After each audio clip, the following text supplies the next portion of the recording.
আসসালামু আলাইকুম রহমতুল্লাহি বারাকাতু। আসসালামু ওয়াসসালাতু আলা আশরাফিল আম্বিয়া ওয়া নাবিয়িনা মুহাম্মদ ওয়া তাবিঈন ওয়া আজমাইন রাব্বি ইশরাহ লি সাদরি ওয়া ইয়াসসির লি আমরি ওয়াহলুল উকদাতাম মিন লিসানি ইয়াফকাহু কওলি।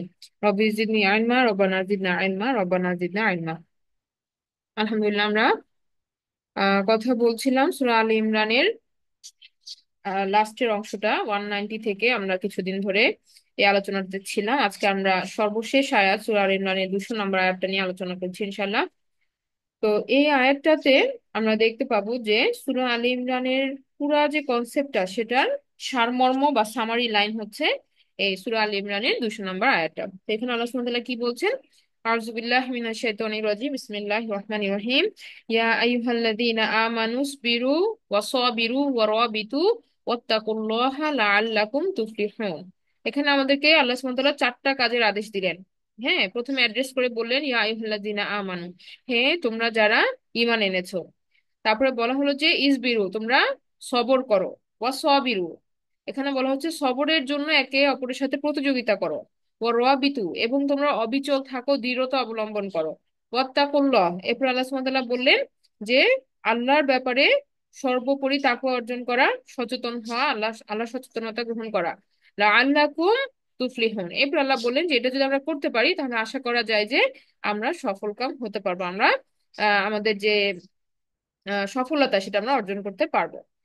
তাহলে এখন আমরা জেনারেল অর্থটা দেখলাম, এখন আমরা আরেকটু ডিটেলসে বোঝার চেষ্টা করি যে এই শব্দগুলা দিয়ে আসলে কি বোঝায়। যেমন আমরা দেখলাম যে অ্যাড্রেস যেটা আল্লাহ সুবহানাহু ওয়া তাআলা করলেন, ইয়া আইয়ুহাল্লাযীনা আমানু, এটা বলতে আমরা বুঝাই যে যারা বিশ্বাস এনেছে। ট্রান্সলেশনে দেখেন বলা হচ্ছে ইমানদারগণ। হ্যাঁ, যারা ইমানদারগণ তাদেরকে বলা হচ্ছে ইয়া আইয়ুহাল্লাযীনা আমানু। এখন আমানু কথাটা আমরা জানি যে যারা ঈমান এনেছে, ঈমান এনেছে বা ঈমানের পথে যারা যাত্রা করছে। হ্যাঁ, এটা একটা হচ্ছে যারা হচ্ছে, আমরা ঈমান আনছে বলতে আমরা মুমিন বুঝাই।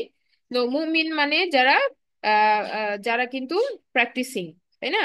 কিন্তু এখানে আরেকটা ব্যাপার যে ঈমানের পথে এই যাত্রাটা পুরাটাই হচ্ছে কি, যারা কিনা ঈমান এনেছে তাদেরকে অ্যাড্রেস করে আল্লাহ সুবহানাহু ওয়া তাআলা বলতেছেন। যেমন কেউ হয়তো সদ্য ঈমান এনেছেন, তার লেভেল অফ ঈমান একরকম। আবার কেউ হয়তো তার মানে খুব দৃঢ় ঈমানের অধিকারী, তার লেভেল অফ ঈমান একরকম। তো এখানে আমাদের সবাইকে কমন অ্যাড্রেসে আল্লাহ সুবহানাহু ওয়া তাআলা বললেন যে যেই কিনা ঈমান আনছে, সেটা খুব হাই লেভেল হোক অথবা উইক অবস্থায় থাকুক, যাই হোক না কেন, তাদের সবাইকে আল্লাহ সুবহানাহু ওয়া তাআলা অ্যাড্রেস করে ডেকে এই কথাটা বললেন। হ্যাঁ, ইয়া আইয়ুহাল্লাযীনা আমানু বলতে আমরা সবাই বেসিক্যালি, যারা আমরা কিতাবে বিশ্বাস করি, নবী সাল্লাল্লাহু আলাইহি সাল্লামের উপরে বিশ্বাস করি, আল্লাহ সুবহানাহু ওয়া তাআলার উপরে বিশ্বাস করি, মালায়েকাতে বিশ্বাস করি, মানে যেগুলো আমাদের গায়বে বিশ্বাসের প্রত্যেকটাই কিন্তু এই ইমানের অংশ। তাহলে এই কমন অ্যাড্রেসই আমরা সবাই। এরপরে বলা হচ্ছে যে সবর করার জন্য। তো সবর কথাটার মানে কি? সবর কথাটার মানে হচ্ছে আমরা আমরা যেটা বুঝি যে আহ কোনো কিছুতে ধৈর্য ধরে টিকে থাকা। হ্যাঁ, সবর করা মানে হচ্ছে কোনো কিছুতে ধৈর্য ধরে টিকে থাকা। যেমন যেমন আমরা এটা বুঝি যে সাধারণত আমরা বুঝি যে প্রতিকূল অবস্থায় যখন যখন আমাদের অনেক দুঃখ কষ্ট, তখন আমরা বলি যে ধৈর্য ধরার কথাটা। কিন্তু আসলে কষ্ট দুঃখের সাথে যে শুধু ধৈর্য তা না, ধৈর্য কথাটা অনেক ব্রড একটা স্পেকট্রাম আছে, একটা অনেক বিশালতা এটা দিয়ে বুঝায়। যেমন আমরা যদি চিন্তা করি যে একটা গাছ, এই গাছটা মাটিতে দাঁড়ায় থাকে কিভাবে? গাছটা মাটিতে দাঁড়ায় থাকে তার শিকড়ের মাধ্যমে। তো যেই গাছটার শিকড় যত মজবুত হয়, সেই গাছটা মাটির সাথে তত শক্ত করে আঁকড়ায় ধরে থাকে। এবং উপর দিয়ে যতই ঝড় ঝঞ্ঝা বয়ে যাক না কেন, এই গাছটাকে দেখা যায় যে তখন ও বাইরের প্রতিকূল পরিবেশ কিন্তু টলাইতে পারে না। কেন? কারণ গাছটা মাটিটা শক্ত করে কামড়ায় ধরে রাখছে। তো এই সবর ব্যাপারটা অনেকটা এরকম যে কেউ যদি তার পজিশনে খুব শক্তভাবে দাঁড়ায় থাকতে পারে, তাহলেই সে সবরকারী। হ্যাঁ, এবং বাইরের প্রতিকূল পরিবেশ যাই হোক না কেন, তার উপর দিয়ে অনেক কিছু বয়ে যাবে, কিন্তু সে তার পজিশন থেকে নড়বে না। এই ঘটনাটা হচ্ছে সবরকারী। এটা প্রতিকূল পরিবেশও অনুকূল পরিবেশও একই। যেমন আমরা যদি দেখি যে একটা পাখি যখন সে আকাশে ডানা মেলে উড়ে, তখন তারকে বিভিন্ন দিক থেকে বাতাস এসে ধাক্কা দেয়, তার দিক পরিবর্তন করে দিতে চায়। হ্যাঁ, অথবা দেখা যাচ্ছে যে আবহাওয়ার পরিবর্তন হয়ে যাচ্ছে, কিন্তু সে কিন্তু থেমে যায় না। পাখিটা কি করে? তার গন্তব্যে কিন্তু সে ছুটে চলে। যদিও তাকে বাতাস ধাক্কা দিচ্ছে, হ্যাঁ, বিভিন্ন তাকে প্রতিকূলতা পাড়ি দিতে হচ্ছে। এটা হচ্ছে সবরের আরেকটা উদাহরণ আমরা ধরতে পারি। আবার আমরা আমরা দুনিয়ার জিনিস দিয়েও বুঝতে পারি, যেমন মনে করেন একটা প্লেন যখন ডেস্টিনেশনের জন্য যখন একটা প্লেন যখন মানে উপরে উঠে যায় আকাশে, তখন কিন্তু সে চাইলেই আবার নিচে নেমে আসতে পারে না। তাকে ওই ডেস্টিনেশনে যেয়ে কিন্তু রানওয়েতেই নামতে হবে। তো তার আগ পর্যন্ত তাকে কিন্তু কি, তাকে ম্যানেজ করতে হইতেছে বিভিন্ন প্রতিকূলতা, তাকে অ্যাডজাস্ট করে কিন্তু এই মেনটেন করতে হইতেছে, তাকে একটা হাইট পৃথিবীর ভূপৃষ্ঠ থেকে মেনটেন করে তাকে যাইতে হইতেছে। তো এই ব্যাপারগুলো হচ্ছে কি, আমরা যদি মানে সবরকে চিন্তা করতে যাই, তাহলে আমরা এই তিনটা কম্পারিজন থেকে বুঝতে পারি কি, মোট কথা হচ্ছে যে নিজের জায়গায় বা নিজের লক্ষ্যের দিকে টার্গেট ফিক্সড রেখে আগায় যাওয়া, এবং সেখান থেকে সেখান থেকে সরে না যাওয়া, এটাই হচ্ছে সবর। এটাই হচ্ছে সবর। তো এইটা করতে গেলে বিভিন্ন সময় কি বিভিন্ন রকমের পরীক্ষার সম্মুখীন হতে হচ্ছে।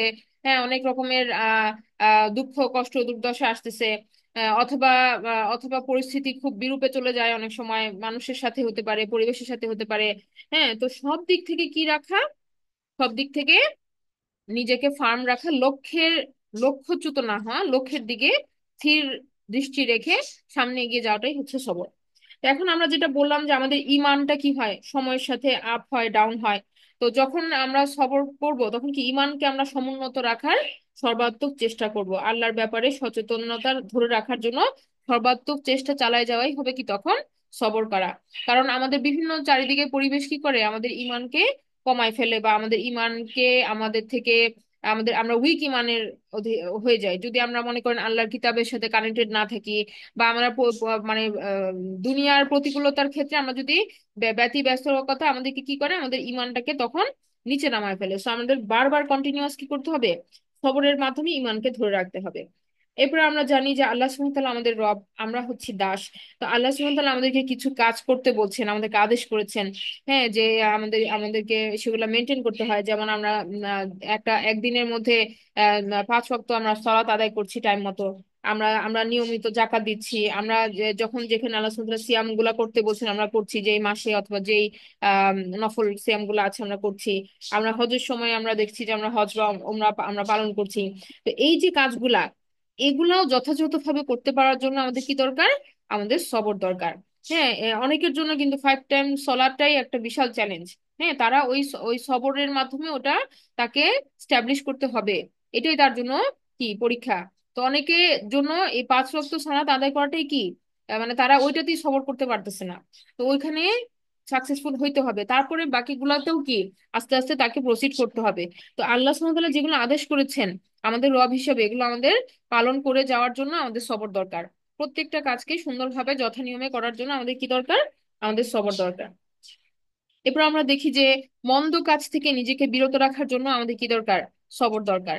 হ্যাঁ, যেমন প্রত্যেকবার যখন আমাদের কাছে ওয়াসওয়াসা গুলো আসে, আমাদের টেম্পটেশন আসে বিভিন্ন দিক থেকে, তখন আমাদের ওখান থেকে চোখ ফিরায় নিতে হয়, অথবা আমাদের নাফসের সাথে যুদ্ধ করতে হয়, অথবা আমাদের দেখা যাচ্ছে যে হাতের কাছে হারাম থাকার পরও আমরা নিজেদেরকে সংবরণ করছি, আমরা সরে আসতেছি ওখান থেকে। এগুলা কি সবরের পরিচয়। এই কাজগুলো যে মন্দ থেকে নিজেকে বিরত রাখা প্রতিনিয়ত, এটা হচ্ছে আমার সবরের পরিচয়। হ্যাঁ, আর এখন তো আমাদের নেটের জন্য অনেক কিছু অ্যাভেলেবল হয়েছে, আমরা চাইলেই একটা জিনিস চট করে দেখতে পারি। কিন্তু আমরা যখন আমাদের চোখকে সংবরণ করি, আমাদের হাতকে সংবরণ করি, আমাদের কানকে আমরা হেফাজত করি এই সমস্ত খারাপই থেকে, তখনই কি সেগুলো আমাদের সবরের পরিচয়। আচ্ছা, এখন দেখেন যে সমস্ত প্রতিকূল পরিস্থিতিতে, সেটা প্রতিকূল পরিস্থিতি কিভাবে পার্সোনাল লাইফে হইতে পারে, সমাজ ব্যবস্থা হইতে পারে, যে সরকার প্রধান একভাবে দেশ চালাচ্ছে, আর আমাদের রিলিজনে আমাদেরকে আল্লাহর সন্তুষ্টির জন্য একভাবে চলতে হচ্ছে। তো এখানে একটা কন্ট্রাডিকশন হইতে পারে, রাজনৈতিক অস্থিরতা থাকতে পারে আমাদের দেশের মধ্যে, যেমন আপস এন্ড ডাউনস হয় একবার এক রকম। তো এই যে এই সমস্ত পরিস্থিতি কি নিজেদের ধর্মকে টিকায় রাখার জন্য যুদ্ধ করে যাওয়া, এটাই হচ্ছে কি সবর। আবার পারিবারিক ভাবে এক একজনের এক এক রকম পরীক্ষা আসতে পারে, বিভিন্ন বিপর্যয় আসতে পারে, আবার সুখও আসতে পারে, দুই রকমই হতে পারে। কোনোভাবেই যেন আমরা আল্লাহর পথ থেকে সরে না যাই, এবং সেখানে টিকে থাকাটাই হচ্ছে কি সবরের আরেকটা পরিচয়। তো প্রত্যেকটা মানুষ এভাবে কি করতেছে, নিজের সাথে সংগ্রাম করতেছে, কন্টিনিউয়াস সংগ্রাম করে তারা যখন আল্লাহ সন্তুষ্টির পথে নিজেরা চলতেছে, সেটাই হচ্ছে কি সবর। এটা আমরা অনেকগুলা অ্যাঙ্গেলে আমরা দেখার চেষ্টা করলাম যে সবরটা আসলে কি। এরপর দেখেন আল্লাহ সুবহানাহু ওয়া তাআলা যে কথাটা বললেন ওয়াসবিরু, এই সবিরু এটা আমরা গ্রামারের ভাষায় বলি যে 3 নাম্বার ফর্মে আসছে। এটা হচ্ছে প্রতিযোগিতা করা একজন আরেকজনের সাথে, আহ একজন আরেকজনের সাথে কি করা, এই সবরের প্রতিযোগিতা করা, কে কত বেশি ধৈর্য নিয়ে কাজটা আমরা করতে পারতেছি, এটা চালায় যাওয়া। হ্যাঁ মানে মানে হচ্ছে আহ, হাল ছেড়ে না দিয়ে, হাল ছেড়ে না দিয়ে বা পলায়ন না করে, যুদ্ধক্ষেত্রে যেমন মানুষ পলায়ন করে ওই রকম পরিস্থিতি থেকে পলায়ন না করে কি করা, সবর, সবরের মাধ্যমে কাজটা করে যাওয়া। এবং একজনের সাথে আরেকজনকে কম্পেয়ার করা যে আরে ও এত ধৈর্য রাখতে পারতেছে, আমাকেও করতে হবে। হ্যাঁ এভাবে মানে এটাকে একজন আরেকজনকে হেল্প করা, বুস্ট করা পজিটিভ সেন্সে। এটাকে আমরা বলি কি যে আহ মানে পজিটিভ সেন্সে আমরা একজন আরেকজনের সাথে প্রতিযোগিতা করব। হ্যাঁ, তো এইটা হচ্ছে যে সবরের জন্য প্রতিযোগিতা করা এবং নিজের পজিশনকে ধরে রাখা।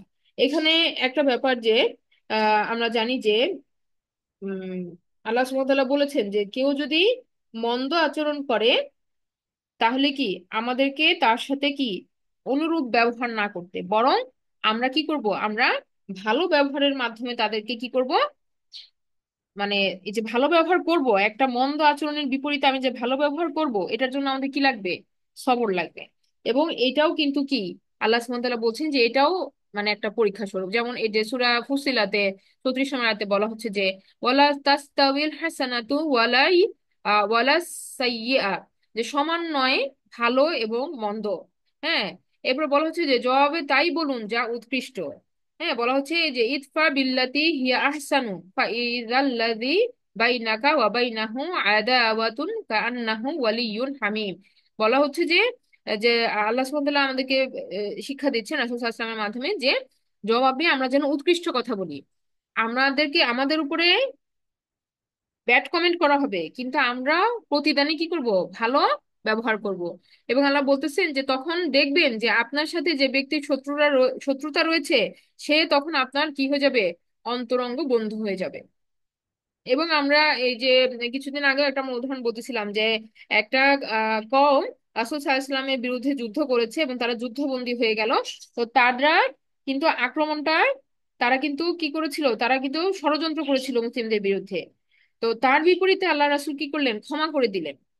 এবং এই ক্ষমার মহিমা দেখে তখন পুরা গোত্র কি হয়ে গেল, ইসলাম ধর্ম গ্রহণ করে ফেললো।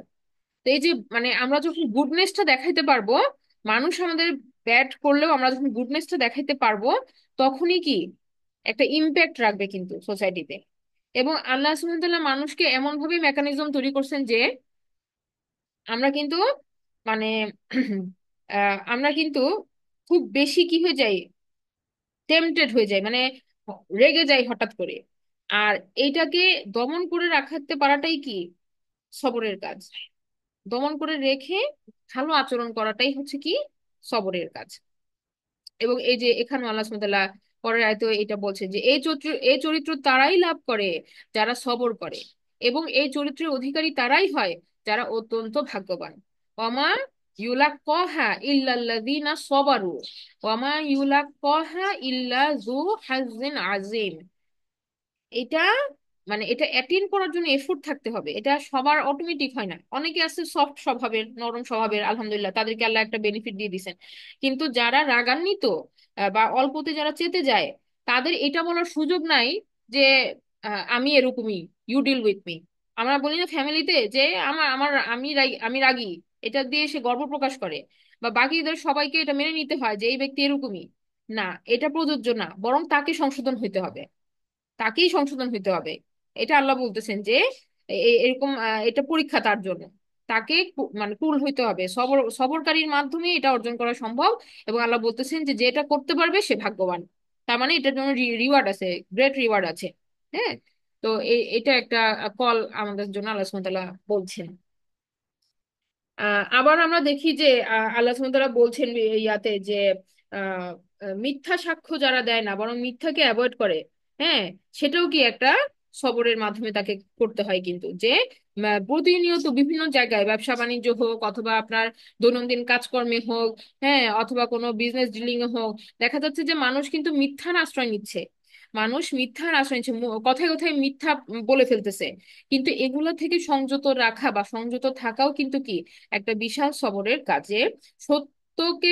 সত্য বলা, সত্যকে লুকায়িত না করা, এবং এই মিথ্যা সাক্ষী না দেওয়া কোনোভাবেই না, এটা অ্যাভয়েড করতে হবে। যে কোনো জায়গায় মিথ্যা বলে ফেলা, মিথ্যা করে ফেলা, মিথ্যা সাক্ষ্য দিয়ে ফেলা, এগুলা থেকে মানে সর্বসম্মতভাবে কি করতে হবে, নিজেদেরকে বিরত রাখতে হবে। এটা না করতে পারলে কিন্তু ওই সবরকারী হওয়া যাবে না। এবং এগুলো করার জন্য কি লাগবে, এগুলো করার জন্য কি লাগবে, মানে দৃঢ় প্রত্যয় লাগবে। এই যে আল্লাহ সুবহানাহু ওয়া তাআলা পরে বলছেন ওয়া রাবিতু, রাবিতু মানে ফার্ম একটা নিয়ত, নিয়তকে একদম প্রতিজ্ঞাবদ্ধ থাকা যে আমি এটা করব না, বা এটা আমি আমি এইভাবেই চলবো, আমি আল্লাহর পথেই চলবো, আমি আমি রং কাজটা আমি করব না। এইটার ব্যাপারে দৃঢ় সংকল্প না থাকলে কিন্তু আমরা টলে যাব, আমরা আমাদেরকে এই দুনিয়ার যে ফ্লোটা, এই ফ্লোটা আমাদেরকে ভাসায় নিয়ে চলে যাবে যদি আমরা এটা করতে না পারি। যেমন এখানে একটা সূরা হাশরে আরেকটা এক্সাম্পল আছে যে আমরা আমরা দেখেছিলাম যে সেখানে বলা হচ্ছে যে যে আরেকজনকে সাহায্য করা, হ্যাঁ, অন্য একটা মানুষকে ফ্যাসিলিটেট করা। যেমন আনসাররা কি করেছিলেন, তারা মুহাজিরিনদেরকে সাহায্য করেছিলেন, বিশাল মাত্রায় সাহায্য করেছিলেন। হ্যাঁ, তাদের নিজেদের বাড়িতে জায়গা দিয়েছিলেন, তাদের জমিতে তারা শেয়ার দিয়েছিলেন, কাজের ক্ষেত্রে তারা ফ্যাসিলিটেট করেছিলেন প্রত্যেকটা জায়গায়। হ্যাঁ, তো এই যে একটা বিশাল সাহায্য করা, এবং সেটাতে নিজেরা কষ্টে থাকার পরেও এটাকে অবিচল রাখা। তারা কিন্তু যে খুব, তারা যে অনেক অঢেল সম্পদের মালিক ছিল বা তা কিন্তু না, তারাও, আনসাররাও কিন্তু কষ্টে ছিল, তাদেরও খাবারের অনটন ছিল, তারপরেও তারা তাদের সাথে রুটি শেয়ার করেছে। হ্যাঁ, তারা ভাগ ভাগ করে খেয়েছে মুহাজিরিনদের সাথে। এইটা যে এটা করতে পারাটা কি একটা বিশাল সবরের কাজ এবং দৃঢ় সংকল্পের ব্যাপার। আল্লাহ সুবহানাহু ওয়া তাআলা সেই কথাটাই এখানে বললেন, যে মুসিবতের সময়ও বা বিভিন্ন প্রতিকূলতার সময়ও নিজেদেরকে একইভাবে নিজেদের প্র্যাকটিস গুলা কন্টিনিউ করাটাই হচ্ছে কি সবিরু ওয়া রাবিতুর কাজ। এখন আমরা রবিতুকে আর যদি আরেকটু বিশেষ ভাবে বলি, যে রবিতু মানে হচ্ছে আমরা কখনো আহ মানে হাল ছেড়ে দিতে পারবো না। রবিতু মানে কন্টিনিউয়াস এফোর্ট দিয়ে যেতে হবে, কন্টিনিউয়াস এফোর্ট দিয়ে যেতে হবে। যেমন এই যে মনে করেন যে আহ,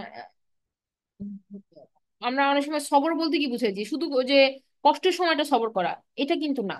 আল্লাহ এই টাইম ফ্রেমটা বলছেন যে এটা কন্টিনিউয়াস, এটা করে যেতে হবে টিল ডেথ, যার যার মৃত্যু পর্যন্ত চালায় যেতে হবে। যেমন টার্গেট কখনো ফিল আপ হয় না। যেমন আমরা যদি বলি রবিতু, আল্লাহর পথে এই যে এই কাজগুলা, এটা আমি বলতে পারবো যে আমি এই বছর অনেক করছি, আমি এর পরের বছরটা আমি রেস্ট নেই, এটা এরকম বলার কিন্তু কোনো সুযোগ নাই।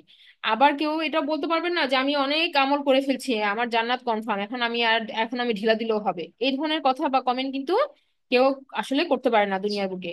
সো এই প্রসেসটা কন্টিনিউ হবে, এই চেষ্টার কোনো শেষ নাই, এই চেষ্টার কি কোনো শেষ নেই। যেমন আমরা বিভিন্ন নবী রাসূলদের সাহাবীদের জীবনী থেকে আমরা যেমন দেখি যে একটার পর একটা তারা পরীক্ষা দিয়েছেন এবং কন্টিনিউয়াস তারা এফোর্ট দিয়ে গেছেন আল্লাহ সুবহানাহু ওয়া তাআলার সান্নিধ্য পাওয়ার জন্য, সন্তুষ্টির জন্য। এবং তাদের সকলেরই কি ছিল, একটা গ্রেটার পার্সপেক্টিভ ছিল, যার কারণে তারা কি করেছেন, তারা পৃথিবীতে ওইভাবে তারা আহ তাদের অ্যাকশন গুলা ওনারা করে গেছেন।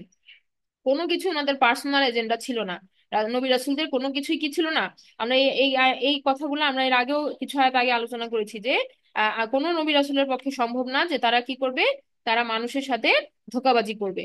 এটা তাদের পক্ষে, এটা তাদের সম্মানের বিপরীতে কথা, হ্যাঁ, তাদের মর্যাদা বা তাদের শানের বিপরীতে কথা। এই কথাগুলো কোনো প্রফিটের জন্যই প্রযোজ্য না। কিন্তু আমরা দেখি যে তারা তাহলে কিভাবে জীবন যাপন করেছেন, নবী রাসূলরা সকলেই একটা গ্রেটার পার্সপেক্টিভের জন্য, মানে দিনকে প্রচার প্রসারের জন্য, আল্লাহর দিনকে যেভাবে আল্লাহ আদেশ করেছেন সেভাবে তারা মানুষের কাছে পৌঁছে দিয়ে গেছেন। আর এই কাজটা করার জন্যই তারা কি করেছেন, তারা সংগ্রামের পর সংগ্রাম করে গেছেন। তো এখানে তারা যেরকম মানসিক ভাবে, ফিজিক্যাল ভাবে মানুষের দ্বারা নির্যাতিত হয়েছেন, আবার কি বিভিন্ন সময় তাদেরকে মানে বিভিন্ন সময় তাদেরকে কি যুদ্ধের ময়দানেও নামতে হয়েছে আল্লাহর দিনকে প্রতিষ্ঠিত করার জন্য। কিন্তু কোনো কিছুই এইটা এমন ছিল না যে আধিপত্য বিস্তার, রাজত্ব দখল, বা মানুষের ধন সম্পদকে গনিমতের মাল গ্রহণ করা, এগুলো কোনো কিছুই এজেন্ডা ছিল না, কখনোই ছিল না। তো এখানে এখানে যেমন এই ব্যাপারটা আমরা দেখি যে তারা এত কষ্ট কেন স্বীকার করেছেন তাদের জীবনে? তাদের জীবনে কোনো বিলাসিতা ছিল না, কোনো তারা এমন না যে তারা এভাবে শাসন কায়েম করে তারা অনেক রাজত্বের মালিক হয়েছেন। হ্যাঁ, বা খুব রাজত্বের সাথে বিলাসিতা ভোগ করে গেছেন জীবনে, এরকম কোনো নজির কিন্তু আমরা দেখি না। হ্যাঁ, মেজরিটি অফ দ্য প্রফেটস কিন্তু কি তারা অনেক দৈন্য দশায় জীবনযাপন করে গেছেন, এমনকি আমাদের রাসূল সাল্লাল্লাহু আলাইহি সাল্লামও। তাহলে এখানে আমরা দেখতে দেখতে পাই যে এই যে নিজের টার্গেট থেকে না সরে যাওয়া, এটাই হচ্ছে রবিতে। যত দুঃখ দুর্দশা কষ্টই আসুক না কেন। এমনকি এই যে আমরা একটা প্র্যাকটিক্যাল এক্সাম্পল সাহাবীদের মধ্যে দেখেছিলাম, সেটা কি, যে উহুদের যুদ্ধের আমরা জানি তিনটা ফেজ। যখন সেকেন্ড ফেজে তারা অনেক বেশি ধরাশায়ী হলো, অনেক বেশি তাদের শাহাদাত বরণকারীদের সংখ্যা অনেক বেড়ে গেল, এবং রাসূল সাল্লাল্লাহু আলাইহি সাল্লাম যখন হলেন, এর পরেও রাসূলের আদেশে তৃতীয় ফেজে তারা কিন্তু কি রবিতুর মতো আচরণ করলো। তারা কিন্তু একেবারে ওই জখম অবস্থায়, হ্যাঁ জখম অবস্থায়, একেবারে শারীরিক শক্তি যখন জিরো, তখনও এই জখম নিয়েই তারা ছুটে গেল রাসূলের আদেশকে মান্য করার জন্য। এটা তাদের একটা দৃঢ় প্রত্যয়ের একটা মানে এক্সাম্পল, যেটা আল্লাহ সুবহানাহু ওয়া তাআলা খুবই পছন্দ করলেন। এবং এরপরে তাদের উপরে আর কি আসলো না, কোনো দুঃখ আসলো না। সো থার্ড ফেজে তারা আবার কি, তারা সফল কাম হলো বলা যায়, যে কাফেররা তাদেরকে ভয় পেয়ে চলে গেল। হ্যাঁ, তো তাদের কাফেরদের মধ্যে এই ভয়টাও আল্লাহ সুবহানাহু ওয়া তাআলা সঞ্চার করে দিয়েছিলেন, এই তাদের রবিত হওয়ার কারণে। যেহেতু তারা আল্লাহর পথে ফার্ম দাঁড়ায় থাকলো, এইটা কাফেরদের মনে ভয় তৈরি করে দিল। এবং তখনই তাদেরকে আল্লাহ সুবহানাহু ওয়া তাআলা কিন্তু ওই পজিশনে কি করলেন, আর কোনো ক্ষতি তাদের উপরে আপতিত হয় নাই। তো এই যে ঘটনাটা, এগুলা থেকে আমরা বুঝতে পারি যে এগুলা হচ্ছে কি রবিত। এখন দেখেন, একটা রবিত মানুষ আবার উল্টা দিকেও হয়। উল্টা দিকে কিভাবে, মনে করেন যে কেউ অন্যায় কাজ করতেছে, অন্যায় কাজ সে ছাড়ে না, তাকে যতই বলা হোক না কেন সে ওটা ছাড়তে পারে না। তো সে আবার অন্যায় কাজের উপর রবিত হয়ে বসে আছে। কিন্তু আল্লাহ বলতেছেন কি, এই আয়াত এই তিনটা ব্যাপারের পরে আল্লাহ সুবহানাহু ওয়া তাআলা বললেন যে ওয়াত্তাকুল্লাহ, আল্লাহর ব্যাপারে সচেতন হও। আল্লাহ ব্যাপারে সচেতন হও, আল্লাহ ব্যাপারে তাকে অর্জন করি যেন আমরা। তাহলে রবিতুটা অ্যাপ্লিকেবল হচ্ছে আল্লাহ সচেতনতার ব্যাপারে, উল্টা পথে না। হ্যাঁ, অন্যায়ের পথে না। যেমন বিভিন্ন জায়গায় আল্লাহ বলছেন যে আয়াতে আল্লাহ সুবহানাহু ওয়া তাআলা বলছেন যে তারা দোজখের আগুনের ব্যাপারে তারা খুব সবরকারী। তো সবরকারী আবার অন্যায় পথেও মানুষ সবর করে বসে আছে, যে যেমন আছে এমনি সে ধৈর্য ধরে আছে, সে কোনো তার পরিবর্তন সে আনতে চাচ্ছে না লাইফে। হ্যাঁ, সে কোনো কারেকশন নিচ্ছে না, সে অন্যায়টাই করে যাচ্ছে, তাকে বললেও সে শুনতেছে না। হ্যাঁ, সে দেখা যাচ্ছে যে সুদ ঘুষ ছাড়তেছে না, অথবা সে মদ ছাড়তেছে না। হ্যাঁ, বা সে পর্নোগ্রাফি এগুলো ছাড়তে পারতেছে না দেখা, সে অন্যায় থেকে সরে আসতে পারতেছে না, ড্রাগ থেকে সরে আসতে পারতেছে না, গীবত গীবত করেই যাচ্ছে, সেখান থেকে সরে আসতে পারতেছে না। এগুলোর ব্যাপারে সে কি করতেছে, রবিতু হয়ে বসে আছে। তা সেটা আবার করা যাবে না, এটা এটা রং। হ্যাঁ, আল্লাহ বলতেছেন ওয়াত্তাকুল্লাহ, আল্লাহ সচেতনতাটা ধারণ করতে হবে। তারপরে এই তিনটা ক্ষেত্রই অ্যাপ্লিকেবল হবে সেই ব্যাপারে, আল্লাহ সচেতনতা বজায় রাখার ব্যাপারে আমাদেরকে সবিরু কি যেন, সবর করা, সবিরু করা এবং রবিতু করা হতে হবে। আল্লাহর ব্যাপারে সচেতনতা রেখে এটা করতে হবে। তাহলে আল্লাহ বললেন যে লাআল্লাকুম তুফলিহুন, তাহলে আশা করা যায় যে তোমরা সফল কাম হতে পারবে। তাহলে আমরা এভাবে বলতে পারি যে সবরের তিনটা ডাইমেনশন, সবরের তিনটা ডাইমেনশনই এখানে আল্লাহ সুবহানাহু ওয়া তাআলা বললেন। একদম স্মল পরিসর থেকে শুরু করে আরো গ্রেটার এবং গ্রেটার, তিনটা, যে আমাদের আমাদের প্রতি মুহূর্তে আমাদেরকে সবর করতে হয়, একজন আরেকজনের সাথে সবরের ব্যাপারে আমাদেরকে কি করতে হয়, কম্পিট করতে হবে, এবং আমাদের টার্গেট থেকে বিচ্যুত হওয়া যাবে না। এই তিনটা ক্ষেত্র যখন আমরা একসাথে চিন্তা করে অ্যাপ্লাই করতে পারবো, তখন আমরা কি, আল্লাহ বলতেছেন যে যদি আমরা আল্লাহর জন্য বা আল্লাহর তাকওয়া মনের মধ্যে রেখে আমরা যদি এটা করতে পারি, তাহলে আমরা সফল কাম হব। আল্লাহ সুবহানাহু ওয়া তাআলা আমাদেরকে সেই আশাটা দিচ্ছেন। তো আমরা বললাম যে এই আয়াতটা হচ্ছে এই পুরা সূরার একটা সামারি স্বরূপ। সেটা কিভাবে, এখন আমরা দেখবো যে 200 নম্বর আয়াতটা কিভাবে সূরা আল ইমরানের সামারি, বা সূরা আল ইমরানের কনসেপ্ট কি কি ছিল। আমরা যদি একদম শুরু এই সূরার প্রথম থেকে দেখি, যে তখন আমরা দেখেছি যে শুরুর দিকে আল্লাহ সুবহানাহু ওয়া তাআলা কিতাবের কথা বলছেন, পূর্ববর্তী কিতাব। হ্যাঁ, এবং সেখানে ইনজিল, তাওরাত, সেগুলোও কি আল্লাহর তরফ থেকে আসছে, এবং পরবর্তীতে আল কোরআনের কথা বলা হচ্ছে। তারপর আবার আল্লাহ সুবহানাহু ওয়া তাআলা বলছেন যে কিতাবের মধ্যে দুই ধরনের আয়াত আছে, কিছু আয়াত হচ্ছে মুহকামাত, কিছু আয়াত হচ্ছে মুতাশাবিহাত। এগুলোর মাধ্যমে আল্লাহ সুবহানাহু ওয়া তাআলা কি করেন, মানুষকে গাইড করেন। আবার মুতাশাবিহাত আয়াতগুলো দিয়ে মানুষ কি করে, আবার মিস গাইড হয়। হ্যাঁ, যাদের মধ্যে অন্তরের মধ্যে বক্রতা আছে, তারা সেই রূপক আয়াতগুলাকে ভুলভাবে ব্যাখ্যা করার মাধ্যমে কি করে, তারা রং ট্র্যাকে চলে যায়। তো এই দুইটা থেকে বাঁচার জন্য আমরা দেখি যে আল্লাহ সুবহানাহু ওয়া তাআলা আমাদেরকে একটা দোয়াও শিখাই দিয়েছেন। রব্বানা লা তুজিগ কুলুবানা বা'দা ইজ হাদাইতানা, রব্বানা হাব লানা লা তুজিগ কুলুবানা বা'দা ইজ হাদাইতানা। দেখেন দোয়াটা এখন আমি ইয়া করে ফেললাম। তো এই যে এই দোয়াটা যেটা ছিল, আপনারা কানেক্ট করতে পারছেন তো, যে দোয়াটাতে আমরা বলি কন্টিনিউয়াস, কিন্তু এখন আমি লাইনটা ফরগেট করে ফেলছি। তো যেটা ছিল যে আমরা বলতেছি যে আমাদের হৃদয়গুলাকে আপনি বিচ্যুত হতে দিবেন না। আর যখন আপনি সেগুলোতে কি দিয়েছেন, হেদায়েত দিয়েছেন, হেদায়েত পাওয়ার পরে আমরা যেন ওই বক্রপথে অনুসরণ না করি। তো সেটার জন্য আমরা দোয়াটা করে থাকি। এরপরে আমরা সেকেন্ড ফেজে দেখি যে আল্লাহ সুবহানাহু ওয়া তাআলা কাফেরদের কিছু বর্ণনা দিচ্ছেন। কাফেরদের সেই বর্ণনার মধ্যে আমরা দেখি যে আবার বদরের যুদ্ধের কথা আল্লাহ সুবহানাহু ওয়া তাআলা সেখানে হাইলাইট করেছেন। এরপর আমরা তৃতীয়ত দেখি যে সেখানে দুনিয়ার কি কি জিনিস মানুষকে আকর্ষণ করে।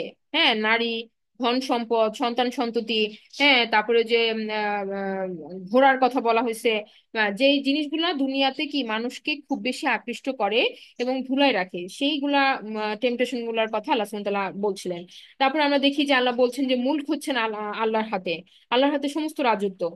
এবং তিনি যাকে ইচ্ছা সেই রাজত্ব থেকে দেন, এবং যার থেকে ইচ্ছা রাজত্ব তিনি ছিনিয়ে নেন। এরপর আল্লাহ বলছেন যে ইসলামই হচ্ছে কি পরিপূর্ণ ধর্ম। এবং আল্লাহ সুবহানাহু ওয়া তাআলা তারপরে বিভিন্ন নবী রাসূলদেরকে, রাসূলদের জীবনী আমাদের সামনে তুলে ধরেছেন। আদম আলাইহিস সালাম, ইব্রাহিম আলাইহিস সালাম, এবং ইমরানের স্ত্রী, সেই ব্যাপারে বলছেন। যেমন ইমরানের স্ত্রীর ক্ষেত্রে যেটা আমরা এখানে পেয়েছি যে মরিয়ম, তিনি এক্সপেক্ট করেছিলেন কি, যে তার একজন পুত্র সন্তান হবে, এবং তিনি গর্ভাবস্থাতেই তিনি নিয়ত করেছিলেন যে এই সন্তানকে তিনি আল্লাহর পথে দিয়ে দিবেন। পরে দেখা গেল যে কন্যা সন্তান হইলো। তো তারপরেও তিনি কিন্তু কি সবিরও করেছেন। হ্যাঁ, আমরা দেখেছি যে তিনি কিন্তু ওই কন্যা সন্তানকে আল্লাহর পথে তিনি দিয়েছেন। এরপরে আমরা দেখি যে সেই মরিয়ম সালাম আলাইহার ঘরে যে ঈসা আলাইসাল্লাম আসবে। তো মরিয়ম সালাম আলাইহার টেক কেয়ার করলেন জাকারিয়া আলাইসাল্লাম। জাকারিয়া আলাইসাল্লামের একটা স্ট্রাগল ছিল পার্সোনাল। হ্যাঁ, তিনিও কিন্তু সবরকারী ছিলেন। তিনি দোয়া চাইলেন আল্লাহ সুবহানাহু ওয়া তাআলার কাছে, এবং আল্লাহ সুবহানাহু ওয়া তাআলা তার সেই দোয়াকে কবুল করলেন।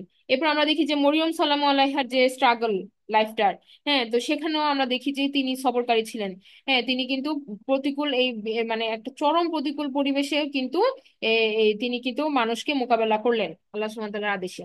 এরপর ঈসা আলাইহিস সালামের লাইফ স্ট্রাগল আমরা দেখি যে তাকে কিন্তু মানুষের সাথে কিন্তু প্রথম থেকে কি তার তাকে কিন্তু ফেস করতে হয়েছে, সমাজকে ফেস করতে হয়েছে। তারপরে তার তার যে তিনি যেই কিতাব নিয়ে আসছেন সেই কিতাবকে তিনি প্রচারণা করার সময় তাকে নানা রকম প্রতিকূলতার ফেস করতে হয়েছে। তো এরা প্রত্যেকেই কিন্তু কি সবরকারী ছিলেন।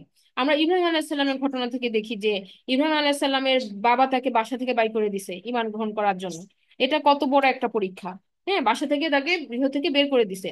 তো তারপরে তিনি যে তার যে জীবনের স্ট্রাগল গুলা, তাকে আগুনে ফেলে দেওয়া হয়েছে। হ্যাঁ, একটা পরীক্ষার পর আরেকটা পরীক্ষা। তারপর আমরা দেখি যে তাকে আল্লাহ সুবহানাহু ওয়া তাআলা বৃদ্ধ বয়সে সন্তান দিয়েছেন। তো এই পুরো সময়কালটা তার জন্য একটা পরীক্ষা। তারপর তিনি সবরকারী ছিলেন। তো সন্তান দেওয়ার পরে আল্লাহ সুবহানাহু ওয়া তাআলা বলছেন এই সন্তানকে রেখে আসো মরুভূমির বুকে, আরেকটা পরীক্ষা। তো সন্তানকে রেখে আসছেন, তারপরে আল্লাহ বলতেছেন যে এবার শয়তান ওই সন্তানকে, এই যে বৃদ্ধ বয়সে পাওয়া অতি আদরের সেই সন্তানকে আল্লাহ বললেন যে আল্লাহর জন্য কোরবানি করার জন্য। তো সেটাও ইব্রাহিম আলাইহিস সালাম কি করলেন, সবরকারী হিসাবে, রবিত হিসাবে।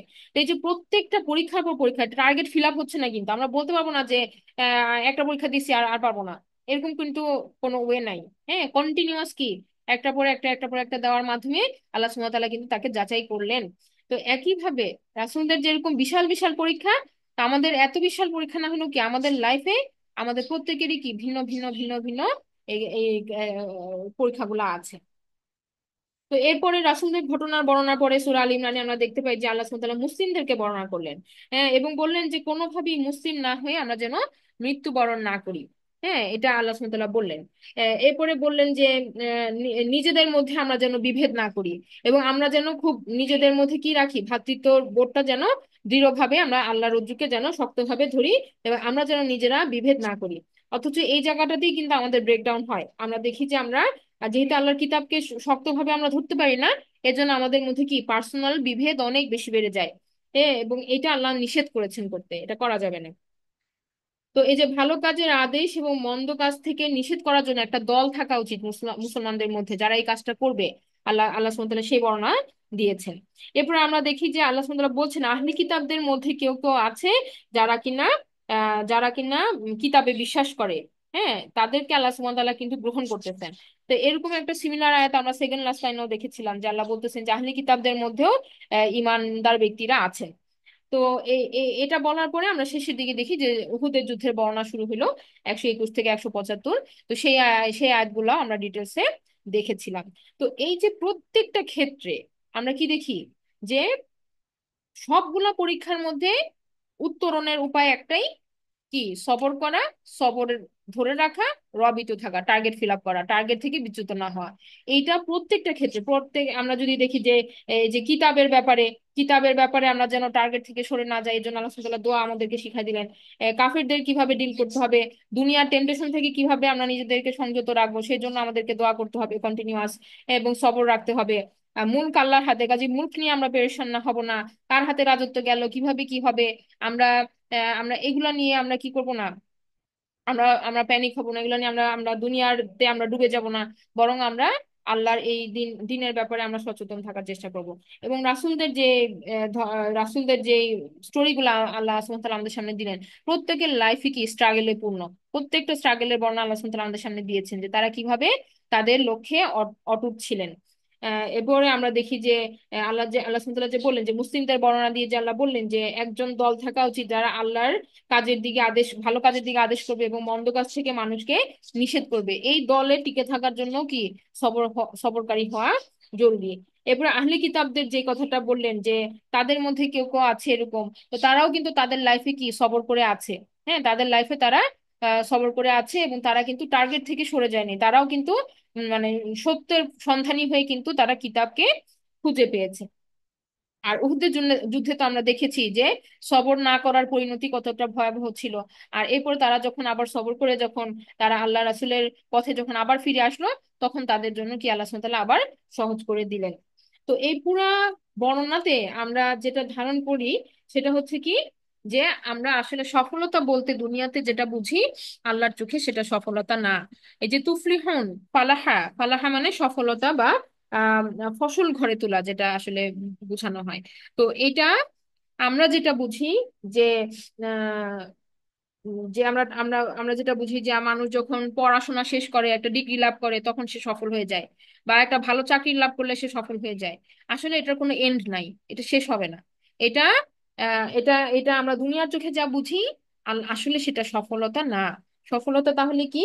সফলতা হচ্ছে যে সমস্ত ডেভিয়েশন যখন টানতে থাকবে ভিন্ন ভিন্ন দিকে, সেগুলাকে অ্যাভয়েড করে আল্লাহর পথে টিকে থাকাটাই হচ্ছে সফলতা। হ্যাঁ, সেটার জন্য আমাদেরকে যে কন্টিনিউয়াস প্রচেষ্টা চালায় যেতে পারাটাই হচ্ছে সফলতা। হ্যাঁ, সেটার কোনো সার্টিফিকেট নাই। এটা কেউ বলতে পারবে না যে আমি করে ফেলছি, আমি সাকসেসফুল, এটা বলার কোনো ওয়ে নাই।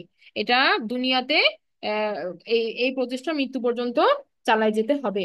আর আমরা এই এই যে আল্লাহর পথে টিকে থাকার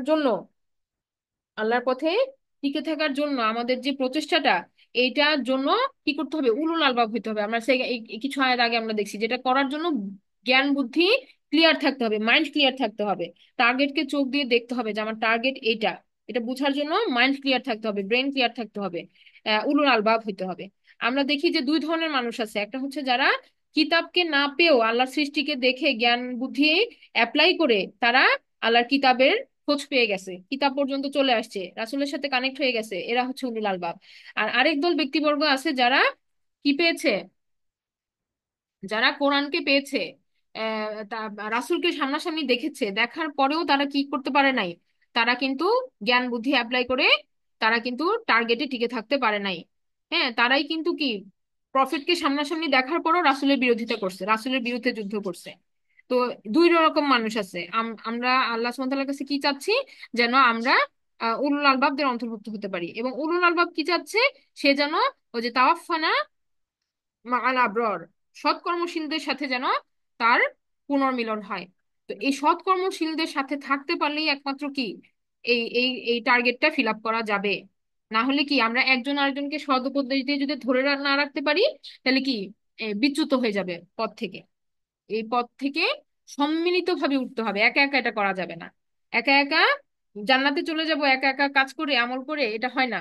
আর আল্লাহ সুবহানাহু ওয়া তাআলা এইভাবেই মেকানিজমটা দিয়ে দিয়েছেন যে সোসাইটিতে আমাদেরকে দেখাইতে হবে ভালো কাজ করে, দেখাইতে হবে, বলতে হবে, একজন আরেকজনকে সতর্ক করতে হবে। সো এটা একটা কমিউনিটি ওয়ার্ক। এটা এখানে আহ, সকলে মিলেই উঠতে হবে। কাউকে আমরা ছেড়ে ফেলা যেতে পারবো না, কারোর জন্য আমি অকল্যাণ চাইতে পারবো না, সবার জন্যই কল্যাণ চাইতে হবে। এবং এই এই প্রচেষ্টা চালায় যেতে হবে। আল্লাহ বলছেন যে তোমরা প্রচেষ্টা চালায় যাও। দিবেন তো আল্লাহ সুবহানাহু ওয়া তাআলা, এখান থেকে রেজাল্ট কতটুকু আসবে এটা আমাদের হাতে না। যেমন একটা কৃষক যখন বীজ বপন করে, কোন বীজটা থেকে গাছ উঠবে এটা সে জানে না। সে তার কাজ করে যায়, সে মাটি রেডি করে, সে সার দেয়, সে পানি দেয়, সে প্রতিদিন খাটে, সে প্রতিদিন মাঠে যে খাটনি করে। তারপরে তার ফসল কিরকম হবে এটা আসলে আল্লাহ সুবহানাহু ওয়া তাআলার হাতে। আমাদেরকেও এই কাজটা করে যেতে হবে যে ফসল কি হবে এটা আমরা জানি না, আমরা শুধু কাজ করে যাব, কাজ করে যাব, কাজ করে যাব। তারপরে রিওয়ার্ড কি কি হবে বা আমাদের আলটিমেটলি আমরা কি সাকসেসফুল নাকি না, সেটা আল্লাহ সুবহানাহু ওয়া তাআলা সেদিন বলে দিবেন, বিচারের দিন। তো আল্লাহ আমাদের বোঝার তৌফিক দান করুন। আলহামদুলিল্লাহ আমরা আমাদের টার্গেটে আজ পর্যন্ত চলে আসতে পেরেছি। এখন আমরা রমাদানে আর আমরা ক্লাস কন্টিনিউ করব না। আলহামদুলিল্লাহ আমরা এটা এই পর্যন্ত রেখে আমরা ঈদের পরে আমরা আবার একটা সূরা আল ইমরানের উপর ওভারভিউ নিব, কাঠামোগত বিশ্লেষণ, যেটা আমরা সিমেট্রিক্যাল অ্যানালাইসিস যেটা দেখি যে কোন আয়াতটা কোন আয়াতের সাথে লিঙ্ক, এটা কিভাবে ফ্লো করলো, এটা আমরা আরেকবার ঝালাই করব। এবং দেখেন এই যে আমাদের ক্লাসে যে আমরা যে ক্লাসগুলো যে করেছি, আমার মনে হয় আমরা 1 বছরের কিছু বেশি সময় নিয়েছি সূরা আল ইমরানে। তো এটাও কিন্তু একটা কন্টিনিউয়াস প্রসেস, লেগে থাকা। এভাবে আমরা অল্প অল্প করেও যদি 1 সপ্তাহে একটা করে ক্লাসও যদি আমরা করি, 30-40 মিনিট বসি, তাহলে অল্প অল্প করে আমরা কিন্তু ইমপ্রুভমেন্ট আমাদের কিছু হলেও হবে, যে আমরা কিছু জানলাম। আয়াত একদম ব্ল্যাঙ্ক থাকার থেকে আমরা কিছু তো জানার চেষ্টা করতেছি। তো এইভাবে করে করেও যদি আমরা প্রোগ্রেস হই, আমরা যদি এভাবে আমাদের এফোর্ট চালিয়ে যেতে পারি, তাহলে ইনশাল্লাহ কি 15-20 বছর পরে আমরা দেখতে পারি যে হয়তো আমরা একটা আমাদের আন্ডারস্ট্যান্ডিংটা আরো ভালো হবে। হ্যাঁ, তবে এটা আরো ফ্যাসিলিটেট করা উচিত ছিল, আমাদের আরো বেশি ত্বরান্বিত করা উচিত ছিল। তো যদিও আমরা সময় কম দিচ্ছি, বাট স্টিল আমরা এটা কন্টিনিউ করব। আল্লাহ আমাদের সেই তৌফিক দেন, আমাদের ধৈর্য দেন, আমরা যেন এটা চালা যেতে পারি। আল্লাহুম্মা আমিন। আমরা শেষ করছি সুবহানাকা আল্লাহুম্মা ওয়া বিহামদিকা আশহাদু আল্লা ইলাহা ইল্লা আনতা আস্তাগফিরুকা ওয়া আতুবু ইলাইক। আসসালামু আলাইকুম ওয়া রাহমাতুল্লাহি ওয়া বারাকাতুহু।